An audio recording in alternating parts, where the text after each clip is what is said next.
The artificial gravity hiccuped just as I was reaching for my third glass of Centauri wine, which meant I suddenly found myself floating upside down while a small ocean of purple liquid drifted past my nose in perfectly spherical droplets.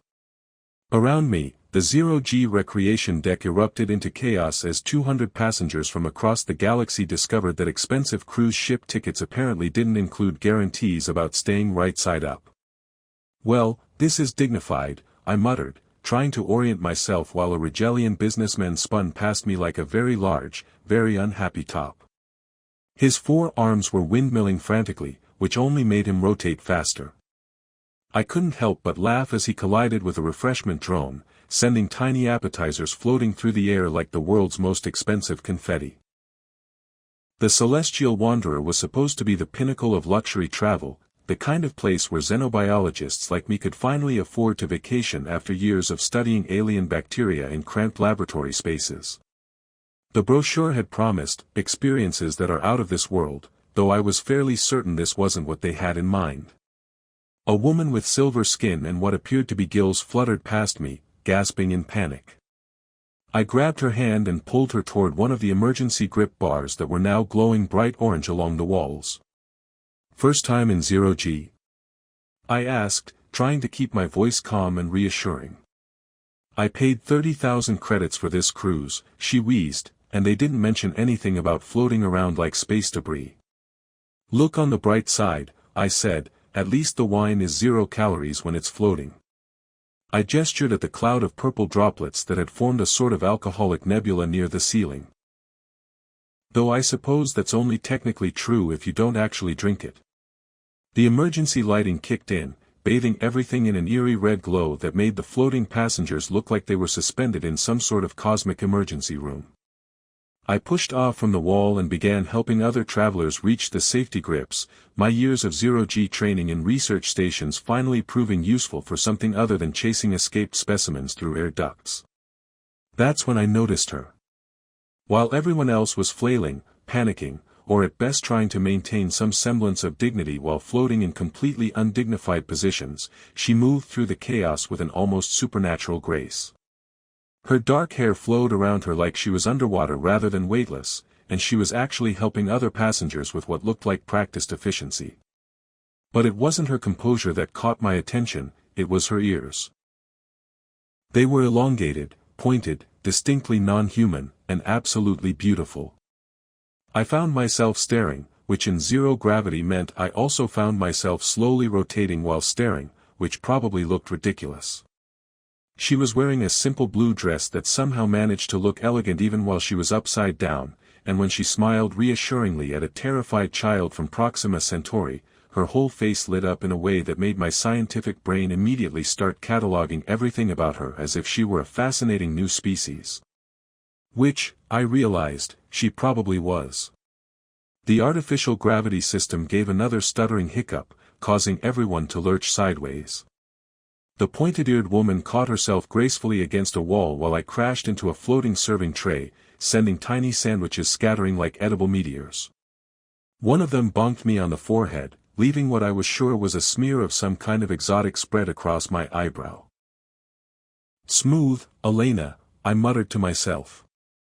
Really making a great first impression on the mysterious alien woman. Emergency klaxons began wailing, which seemed redundant since I was pretty sure everyone had already figured out that something was wrong. The ship's AI came online with its infuriatingly cheerful voice, "Attention passengers, we are experiencing a minor technical difficulty with our gravity systems. Please remain calm and proceed to the nearest safety station. Complimentary drinks will be provided to make up for any inconvenience." "Minor technical difficulty," shouted the Regellian businessman, who had finally stopped spinning but was now stuck against the ceiling.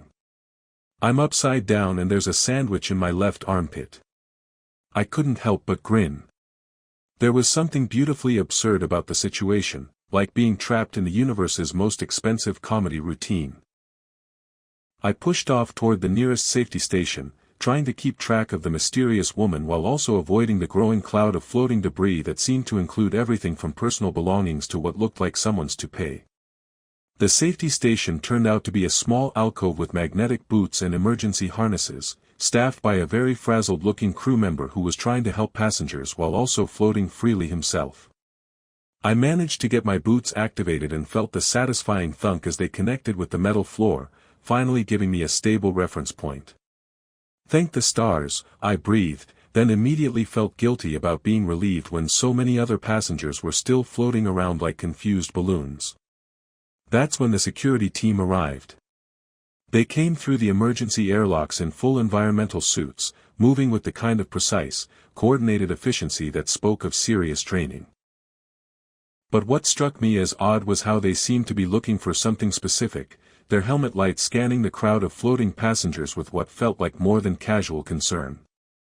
I watched as they worked their way through the crowd, helping passengers but also clearly examining each one carefully.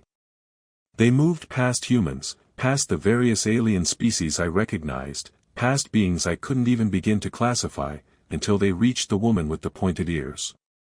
The lead security officer, his voice muffled by his helmet, said something to her that I couldn't hear over the chaos.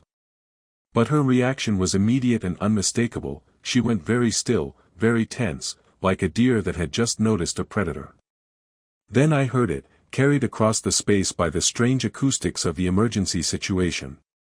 The security officer's voice, confused and clearly not meant for public consumption. Who let a human in here? The words hit me like a physical blow. A human? She looked human, aside from the ears. But the way he said it, the way the other security officers were suddenly surrounding her with what was obviously protective rather than threatening postures, suggested something far more complex than I had imagined. And then she looked directly at me. Our eyes met across the chaos of floating passengers and emergency lighting, and in that moment I felt something shift in the universe around me. Her gaze was intelligent, ancient, and deeply concerned. But there was something else there too, something that looked almost like recognition, as if she somehow knew exactly who I was and why that might be a problem. The gravity system gave one final, decisive hiccup, and suddenly everyone crashed to the floor in a tangle of limbs, formal wear, and scattered appetizers. In the confusion that followed, I lost sight of her completely, but the memory of that look remained burned into my mind like the afterimage of a star. Something told me my vacation was about to become significantly more complicated. I spent the next morning pretending to be fascinated by the ship's botanical gardens while actually stalking a woman with pointed ears, which wasn't exactly how I'd planned to use my xenobiology credentials. The gardens were impressive, I had to admit, featuring plants from 17 different worlds arranged in climate-controlled biomes that somehow managed to coexist without killing each other. Unlike the passengers, who seemed determined to complain about everything from the artificial sunlight to the way the vegan moss was too green. "Excuse me," I said to the garden attendant, a cheerful humanoid with bark-like skin who was tending to something that looked like a cross between a fern and a disco ball. "I'm Dr. Elena Vasquez, xenobiologist. I was wondering if you could tell me about passenger manifest procedures." He looked up with eyes that were literally glowing amber. "Are you writing a paper on interspecies cruise management? Because I have to tell you, the fertilizer requirements alone would make for a fascinating study." "Something like that," I lied smoothly. "I'm particularly interested in how you verify species identification for passengers who might be, well, unusual." The attendant's bark crackled in what I assumed was laughter. "Unusual? Dr. Vasquez, yesterday I had to explain to a crystalline being from Sigma Draconis why they couldn't photosynthesize in the disco, and a gas form entity got offended when someone suggested they use the air recycling system instead of the swimming pool. Everyone's unusual here." I was about to press for more information when my tablet chimed with an incoming message. The sender was listed as Ship Services, but when I opened it, the text made my blood run cold. "Dr. Vasquez, your scientific curiosity is noted. Deck 12, Section C, 1,400 hours. Come alone. L." Well, I muttered, that's not ominous at all. The rest of the morning dragged by with the special kind of slow-motion torture reserved for waiting for potentially life-changing mysterious meetings. I tried to distract myself by attending a lecture on quantum gastronomy, cooking in multiple dimensions simultaneously, but even watching a chef prepare a soufflé that existed in 4 different temporal states couldn't keep my mind off the message. Deck 12, Section C turned out to be in the restricted areas of the ship, past signs that helpfully warned "authorized personnel only," in 17 different languages, including what looked like mathematical equations and a series of colored lights that presumably meant something to somebody. I was just wondering if I was making a terrible mistake when a panel in the wall slid open to reveal the woman from the recreation deck. "Dr. Vasquez," she said, and her voice carried an accent I couldn't place, something musical and ancient. "Thank you for coming. I'm Lyra." "Lyra," I repeated. "And you're the human who isn't supposed to be here." She stepped back to let me enter what appeared to be a small observation lounge with a spectacular view of the stars. "That's complicated. Most things involving pointed ears usually are," I said, then immediately felt stupid. "Sorry, that came out wrong. I mean, I'm a xenobiologist, so I notice morphological variations, and your ears are definitely not standard human architecture." Lyra laughed, a sound like silver bells being struck by a gentle breeze. "Standard human architecture. I like that. You're direct, Dr. Vasquez. That's refreshing. Elena, please. And since we're being direct, want to tell me why security seems surprised to find a human in what I'm increasingly suspecting isn't actually a normal cruise ship?" She moved to the observation window, and in the starlight I could see that her ears weren't just pointed, they were delicately curved, almost artistic in their construction. "The Celestial Wanderer serves multiple purposes, Elena. On the surface, it's exactly what it appears to be, a luxury cruise for the wealthy and adventurous. But it's also a mobile diplomatic platform." Diplomatic platform? A place where representatives from various civilizations can meet without the complications of planetary politics. Neutral ground, you might say. I joined her at the window, trying to process this information. Various civilizations. As in, more than the ones humanity officially knows about. Many more. She turned to face me, and her expression was serious. "Elena, what I'm about to tell you could fundamentally change how you understand the universe. Are you prepared for that?" "I'm a scientist," I said. "Fundamental changes in understanding are basically my job description. Though I have to say, my insurance doesn't cover existential crises caused by alien diplomatic revelations." That earned me another laugh. "Your species' tendency toward humor in stressful situations is noted in our files." "Our files?" Lyra touched a panel on the wall, and suddenly the room filled with holographic displays showing star charts, species classifications, and what looked like extremely complex diplomatic agreements. "My people are called the Altarians. We've been observing Earth for approximately 3,000 years. 3,000 years of observation. That's either very thorough or very creepy. A little of both, I suppose. We serve as something like guardians for developing civilizations. When a species reaches certain technological and social milestones, we begin the process of determining whether they're ready for galactic citizenship." I stared at the holographic displays, my scientific brain trying to catalog and understand everything I was seeing while my human brain was having a small panic attack. "And humanity is being evaluated? Has been for the past century. You're actually doing quite well, all things considered. Though your tendency to make war movies about alien invasions doesn't exactly help your case with some of the more paranoid species. So you're like cosmic social workers? That's actually not a bad analogy." Lyra manipulated the displays, showing me what appeared to be a massive station hidden behind one of Jupiter's moons. "This cruise route takes us to the convergence point, where representatives from 47 different civilizations are meeting to discuss humanity's application for galactic citizenship." Application? I don't remember filling out any paperwork. Your entire species is the paperwork, Elena. Every advancement, every conflict, every act of creativity or destruction is evaluated. Right now, you're at a crucial juncture. Some species believe you're ready for contact. Others think you need more time. And a few believe you're too dangerous to be allowed to continue developing. The weight of that statement settled over me like a lead blanket.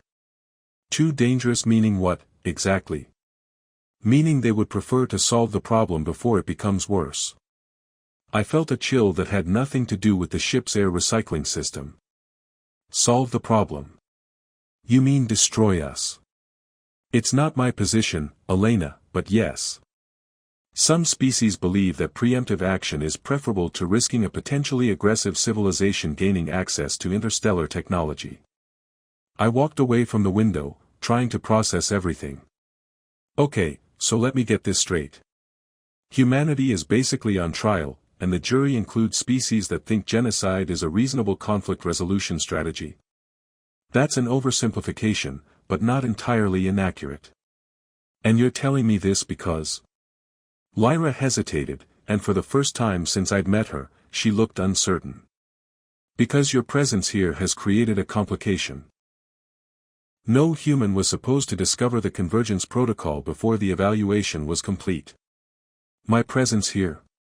I bought a ticket. I'm on vacation. Yes, and that's the problem. The security breach yesterday, when the gravity system malfunctioned, it wasn't an accident. Someone wanted to create chaos, and in that chaos, they wanted you to see me. I stopped pacing and stared at her. Someone wanted me to see you. Why?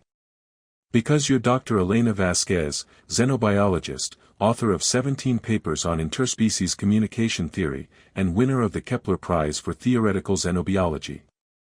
Your work on universal communication patterns is required reading in half the civilizations represented at the convergence. My work is required reading for aliens. Your theories about mathematical constants as universal communication tools revolutionized our understanding of how to approach new species. Elena, you're famous throughout the galaxy. You just don't know it. I sat down heavily in one of the chairs, feeling like the universe had just played an enormous practical joke on me. I'm famous to aliens. Very famous. Which is why your accidental presence here has created a diplomatic crisis. Some species see it as evidence that humanity is already aware of our existence and is playing a deeper game than we realized. But I'm not. I mean, I wasn't. I just wanted a vacation. I know that. But convincing 47 different species that your presence is coincidental rather than calculated is going to be challenging. An alarm began chiming softly, and Lyra's expression became tense. We need to go. Now. Go where? Anywhere but here. That alarm means security has detected our conversation, and there are factions among the ship's crew who believe the safest course of action would be to eliminate any human witnesses to the protocol. Eliminate meaning kill. I'm afraid so. I stood up, my vacation officially transitioning into survival mode. Well then, I guess it's time to add, fleeing from alien assassins to my resume.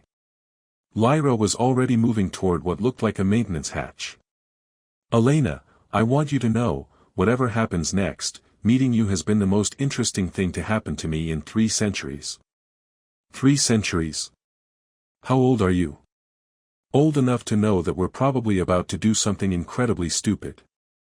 The alarm grew louder, and I could hear footsteps in the corridor outside. In that case, I said, following her toward the hatch, I'm glad we're doing it together. The maintenance shaft turned out to be barely wide enough for a human, which made me wonder what kind of maintenance staff the celestial wanderer employed. Probably something flexible and tentacled, judging by the way the passage curved in directions that seemed to defy basic engineering principles. This is cozy, I gasped, trying to squeeze through a section that appeared to have been designed for someone with collapsible ribs.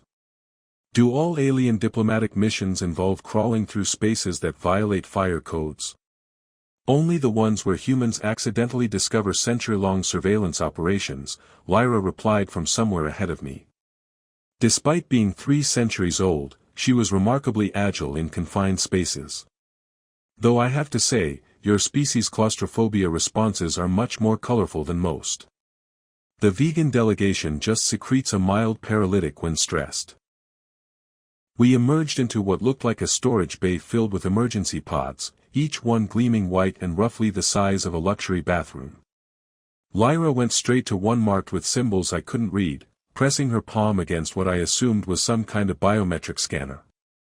"Please tell me we're not about to steal a spaceship," I said. "We're borrowing an emergency escape pod." "Is there a difference?" "About 20 years in galactic prison." The pod opened with a soft hiss, revealing an interior that managed to look both incredibly advanced and utterly terrifying. 2 seats faced a control panel that seemed to have been designed by someone who thought having 37 different colored buttons was a reasonable design choice. "Right," I said, climbing into what I hoped was the passenger seat. "I don't suppose you have an instruction manual?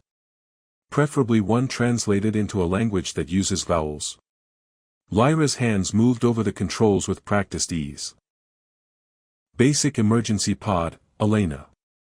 The AI handles most of the navigation. Though I should warn you, the artificial intelligence has what you might call personality quirks." The pod sealed itself with a definitive clunk, and immediately a cheerful voice filled the small space. "Good afternoon. I am Emergency Pod AI Designation Fred, which stands for Fast Response Emergency Deployment, though honestly I think whoever named me wasn't trying very hard. Are we having a life-threatening emergency today?" "Yes, Fred," Lyra said patiently. "We need immediate departure and evasive routing." "Ooh, exciting. It's been 47 days since my last life-threatening emergency. I was starting to think I'd lost my touch." Initiating launch sequence in 3, 2, 1, and away we go into the cosmic void of probable death. The acceleration pushed me back into my seat as we shot away from the celestial wanderer like a bullet from a gun. Through the small viewport, I watched the massive cruise ship shrink rapidly until it looked like just another star against the black. "Fred," I said carefully, "are you programmed to be quite so enthusiastic about probable death?" "Oh yes. My original programmer believed that maintaining morale during emergencies was crucial for survival. Though between you and me, I think he might have been slightly unbalanced. He also programmed me to sing show tunes, but I only do that during really dire situations." "Define really dire," Lyra said quickly. "Imminent hull breach, life support failure, or encounters with the Zephyrian defense grid. Speaking of which, we appear to be heading directly toward their automated sentry network." I looked at Lyra. "That sounds bad." "It's not good," she admitted. "The Zephyrians are one of the more paranoid species in the Convergence. They see unauthorized vessels in their space as either spies or lunch." "Lunch?" "They're carnivorous and have very loose definitions of what constitutes consent." Red lights began flashing on the control panel, and Fred's voice took on an even more cheerful tone. "Well, this is delightful. 3 Zephyrian interceptors have just locked onto us with what appear to be military-grade disintegration arrays. Shall I begin evasive maneuvers?" "Yes," I shouted. "Excellent choice. Though I should mention that evasive maneuvers in this pod are somewhat limited. We can go left, right, up, down, or spin wildly while screaming. I'm particularly good at the screaming part." The pod suddenly lurched sideways, and I grabbed onto whatever I could reach, which turned out to be Lyra's arm. She didn't seem to mind, which was good because I had no intention of letting go. "How do we communicate with them?" I asked. "Maybe we can explain that we're not spies or potential meals." "The Zephyrians don't actually communicate in the traditional sense," Lyra said as another lurch sent us tumbling in the opposite direction. "They're a hive mind that shares consciousness through bioluminescent patterns. Trying to talk to them individually would be like trying to have a conversation with your left toe. That's oddly specific. I studied comparative xenosociology for 60 years. You pick up strange analogies." Fred interrupted with typical enthusiasm, "I'm detecting energy weapon charging cycles. The good news is that we have approximately 47 seconds before they fire. The bad news is that their weapons appear to be designed to vaporize objects significantly larger than our tiny, fragile pod." "Options, Fred?" Well, we could surrender and hope they're in a merciful mood. We could attempt to hide behind that nearby asteroid, though it's roughly half the size of this pod, so that seems optimistic. Or we could try the Kessel maneuver. What's the Kessel maneuver? I asked. Something I just made up. It involves spinning very fast while broadcasting emergency distress signals and hoping for the best. That's not a maneuver, that's panic with style. Exactly. Sometimes the only difference between brilliant strategy and complete chaos is good marketing. Another energy blast seared past us, close enough that I could see the ionization trail through the viewport. The Zephyrian ships were sleek, organic-looking things that moved through space like sharks through water. Wait, I said suddenly, Lyra, you said they communicate through bioluminescent patterns? Yes, but Elena, we don't have any way to generate the kind of complex light displays they use for communication. I was already working at the control panel, my fingers finding what looked like the external lighting controls. Maybe we don't need complex. Fred, can you modulate the external navigation lights? Certainly.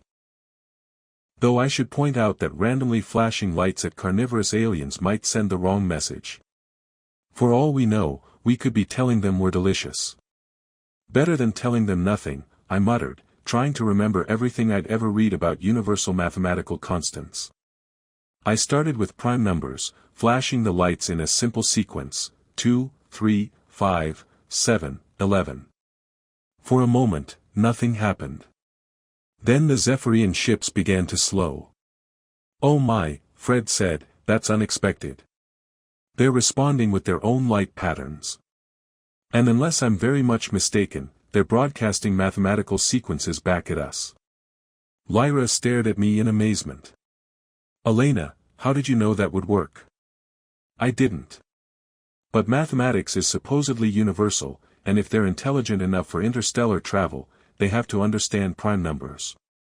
I was hoping they'd recognize it as an attempt at communication rather than a declaration of war. The Zephyrian ships had arranged themselves in a triangular formation around our pod, their bioluminescent displays now pulsing in complex patterns that hurt to look at directly. Fred, can you translate any of this? I'm afraid Zephyrian isn't in my language database. However, based on their positioning and the fact that they haven't vaporized us, I believe they're curious rather than hostile. Though with carnivorous hive minds, the distinction can be somewhat academic.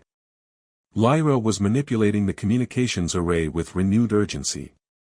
Elena, I think they're trying to establish a communication protocol.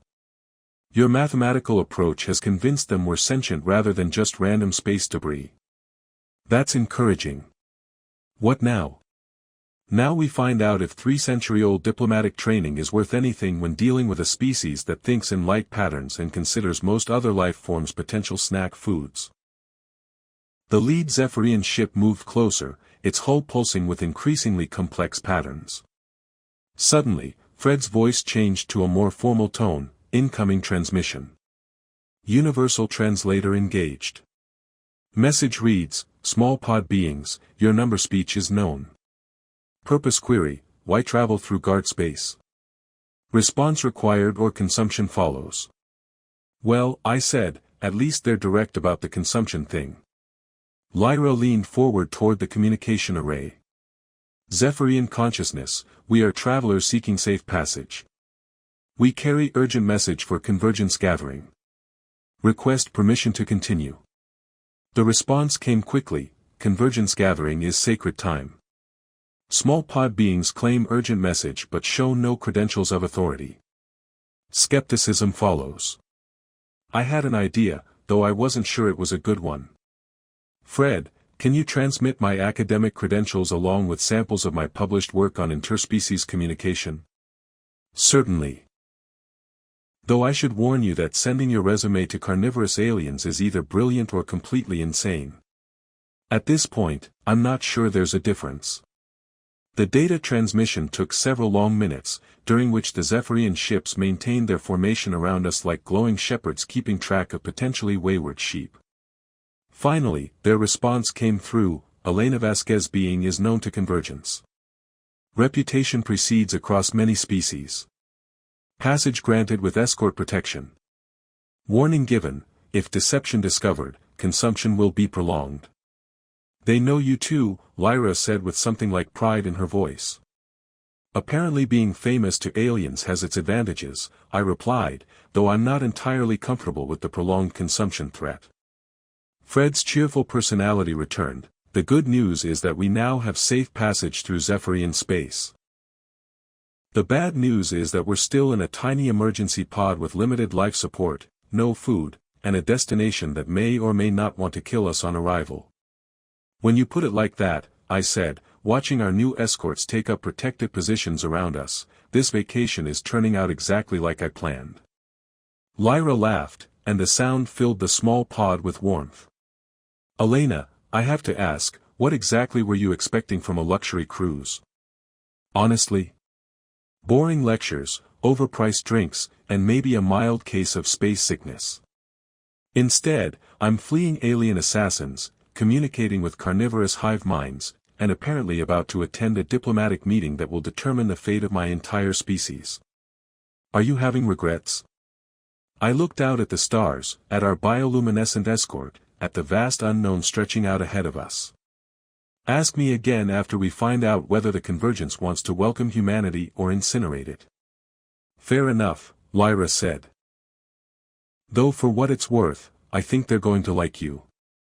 Even if they don't, Fred added helpfully, at least we'll have front row seats to the most important diplomatic meeting in galactic history. That has to count for something on a resume.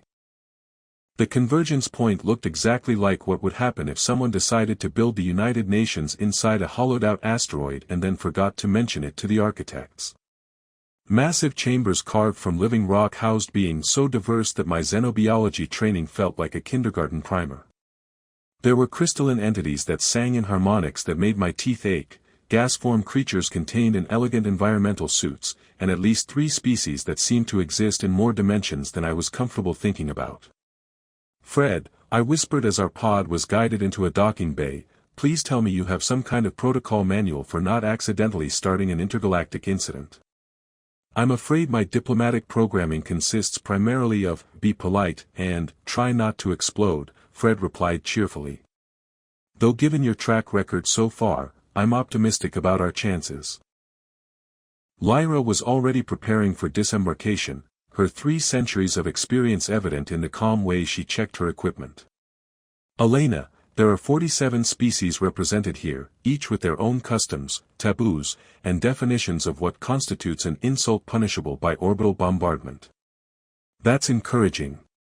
The good news is that most of them are curious about you rather than homicidal.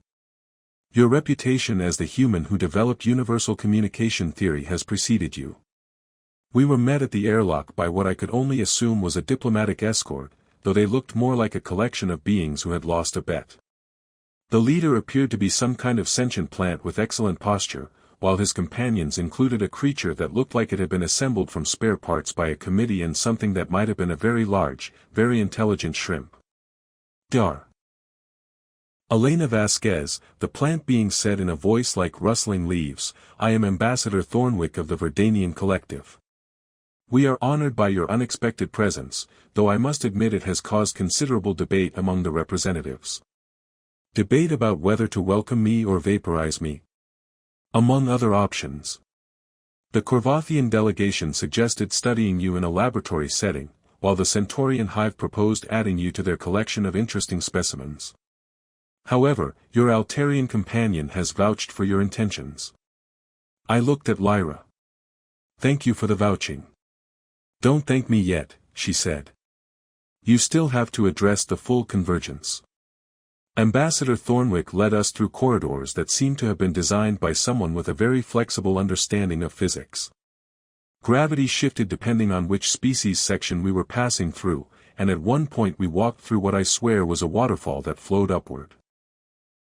The Convergence chamber is designed to accommodate all member species simultaneously, Thornwick explained as we approached a set of doors that looked like they had been carved from a single massive gemstone.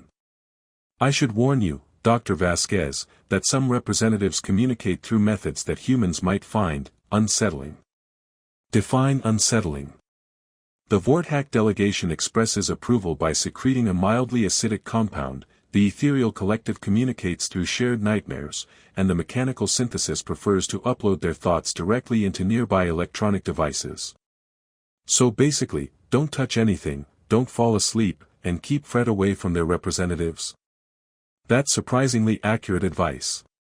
The convergence chamber was breathtaking in the way that standing at the edge of a cliff is breathtaking, magnificent and terrifying in equal measure. Representatives from dozens of species occupied spaces designed for their specific environmental needs, creating a three-dimensional puzzle of habitats that somehow all fit together in the vast spherical room. At the center of it all was a speaking platform that looked suspiciously like it had been recently modified to accommodate human physiology. "They built that for me?" I asked. "Constructed might be more accurate," Lyra said. "It was assembled about 20 minutes ago by the mechanical synthesis. They're very efficient when motivated."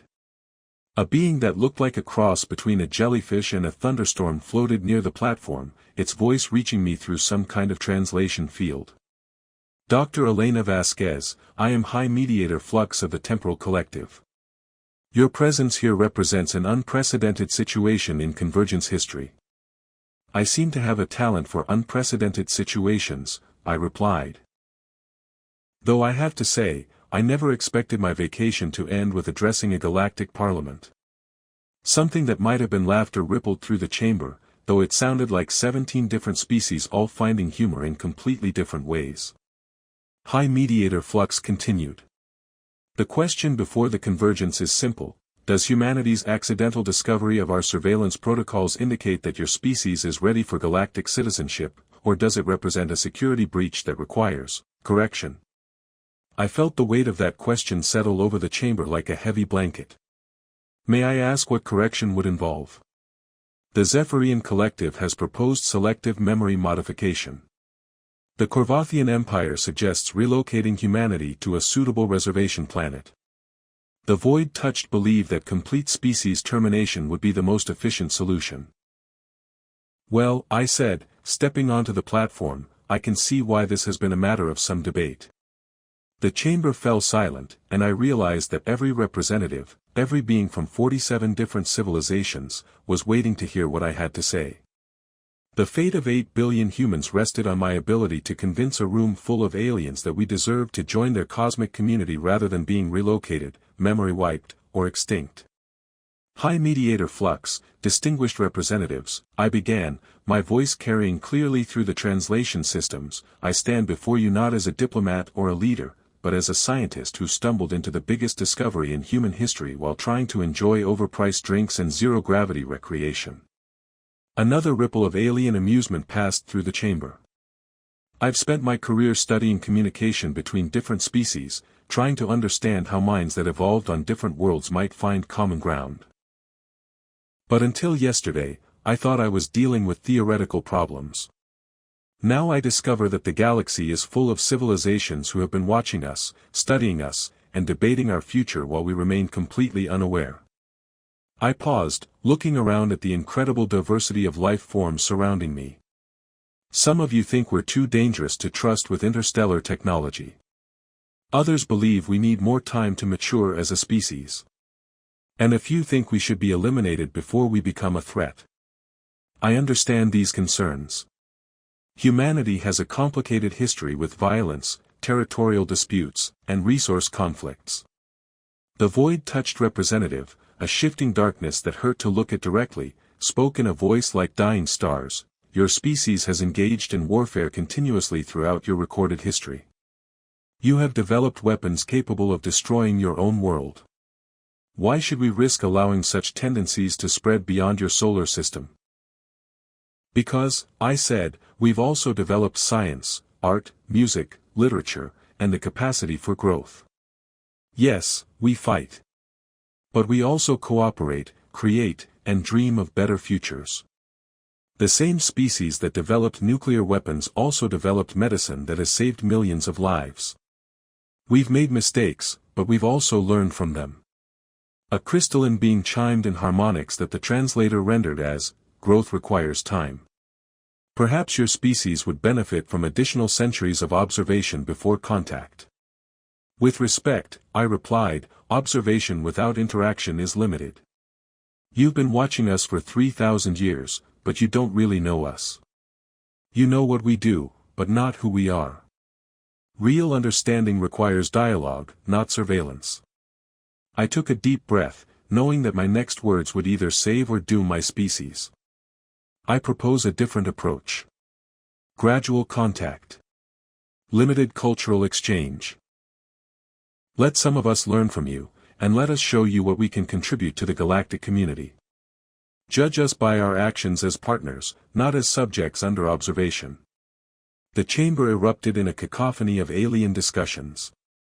Light-based communications flashed between the Zephyrian collective, harmonic debates rang out from the crystalline entities, and various forms of chemical, electronic, and psychic dialogue filled the space.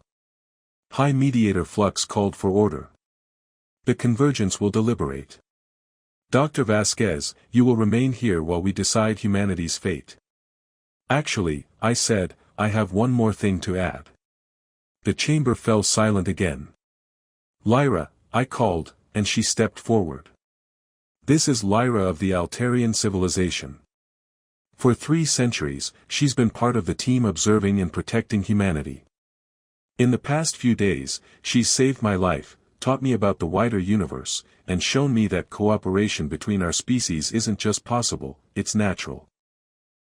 If you want to know whether humans can integrate into the galactic community, look at what she and I have accomplished together in just a few days.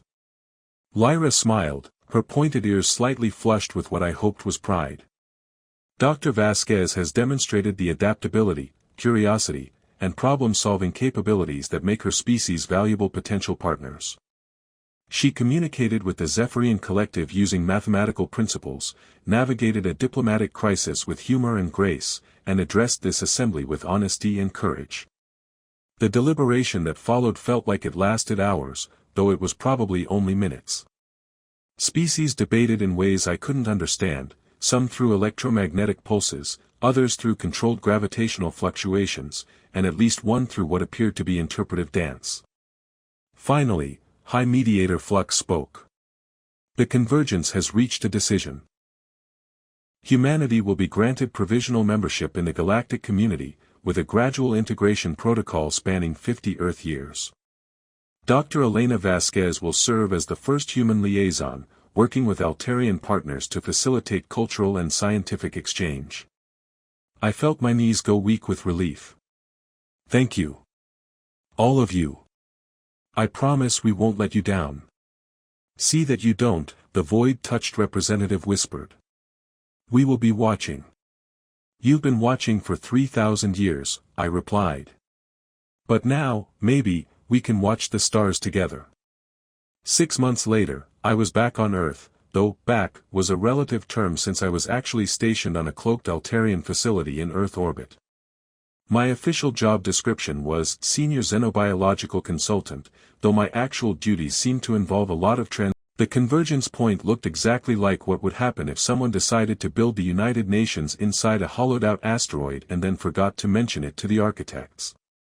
Massive chambers carved from living rock housed beings so diverse that my xenobiology training felt like a kindergarten primer. There were crystalline entities that sang in harmonics that made my teeth ache, gas-form creatures contained in elegant environmental suits, and at least 3 species that seemed to exist in more dimensions than I was comfortable thinking about. Fred, I whispered as our pod was guided into a docking bay, please tell me you have some kind of protocol manual for not accidentally starting an intergalactic incident. I'm afraid my diplomatic programming consists primarily of, be polite, and, try not to explode, Fred replied cheerfully. Though given your track record so far, I'm optimistic about our chances. Lyra was already preparing for disembarkation, her 3 centuries of experience evident in the calm way she checked her equipment. Elena, there are 47 species represented here, each with their own customs, taboos, and definitions of what constitutes an insult punishable by orbital bombardment. That's encouraging. The good news is that most of them are curious about you rather than homicidal. Your reputation as the human who developed universal communication theory has preceded you. We were met at the airlock by what I could only assume was a diplomatic escort, though they looked more like a collection of beings who had lost a bet.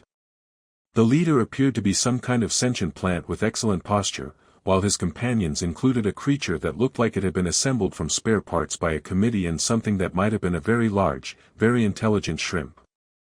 Dar. Elena Vasquez, the plant being said in a voice like rustling leaves, I am Ambassador Thornwick of the Verdanian Collective. We are honored by your unexpected presence, though I must admit it has caused considerable debate among the representatives. Debate about whether to welcome me or vaporize me, among other options. The Corvathian delegation suggested studying you in a laboratory setting, while the Centaurian hive proposed adding you to their collection of interesting specimens. However, your Altarian companion has vouched for your intentions. I looked at Lyra. Thank you for the vouching. Don't thank me yet, she said. You still have to address the full convergence. Ambassador Thornwick led us through corridors that seemed to have been designed by someone with a very flexible understanding of physics. Gravity shifted depending on which species section we were passing through, and at one point we walked through what I swear was a waterfall that flowed upward. The convergence chamber is designed to accommodate all member species simultaneously, Thornwick explained as we approached a